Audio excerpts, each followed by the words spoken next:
Hello, I'm Greg. I'm from Webphil. Webphil is a website that critiques social websites in light of great thinkers. Today I'm going to be critiquing the website LDS.org, and I'm going to be looking at it through the lens of Dewey and Heidegger. I was watching a video recently on LDS Tech, or I think it's actually techlds.org, and it was from a broadcast from May 2014 where they were talking about 4 elements of successful communication strategies that the church was trying to do through LDS.org and other websites. And there was this point where they talked about how they've made a shift in how they're packaging the different content on LDS.org. They talked about the differences between all the different audiences. For example, this is audience A. They're the older members of the church who mostly get on to LDS.org just to find support for lessons or whatever, or doctrinal study and teaching. But then over here you could say these are the millennials, the people who are absorbed on social media at all times, and they are needing quick, pithy information and inspiration, and then that will lead them into deeper things. And so they said traditionally what they had done is only focused on audience A, but what they're trying to do now is they're trying to reach all these different audiences. And if you go to the church's website, you can see how there is definitely that broad range.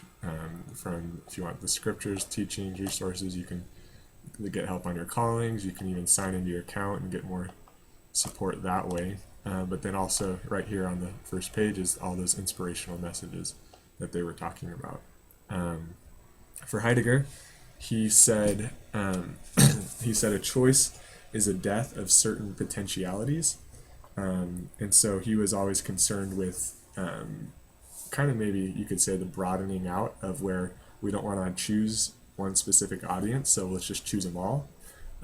He says that if you do that, you also there won't be death of any of those potentialities at the moment, but there also can't be any birth of new potentialities.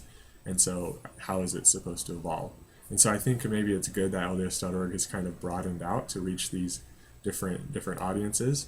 But I think it could be good for LDS.org to kind of bring it back in and do maybe kind of like Kierkegaard from the last video did, and say, like, maybe you try to unite these audiences in saying inspiration, doctrinal study, support, these are all good, but let's all get on the same page, and maybe it can get more and more specific, and the website can help facilitate some sort of collective movement of individuals, because the late postmoderns were kind of the synthesis of the early postmoderns and the middle postmoderns. Early postmoderns were focused on the group, middle postmoderns, Kierkegaard and Nietzsche, were focused on the individual, and late postmoderns are kind of the synthesis of the two. And so I think by broadening out and reaching everyone, reaching the group again, I think that's good. It's a good transition, but I think being able to synthesize those two and have it just be just as powerful as if you were only focusing on one audience, I think that could be a good transition.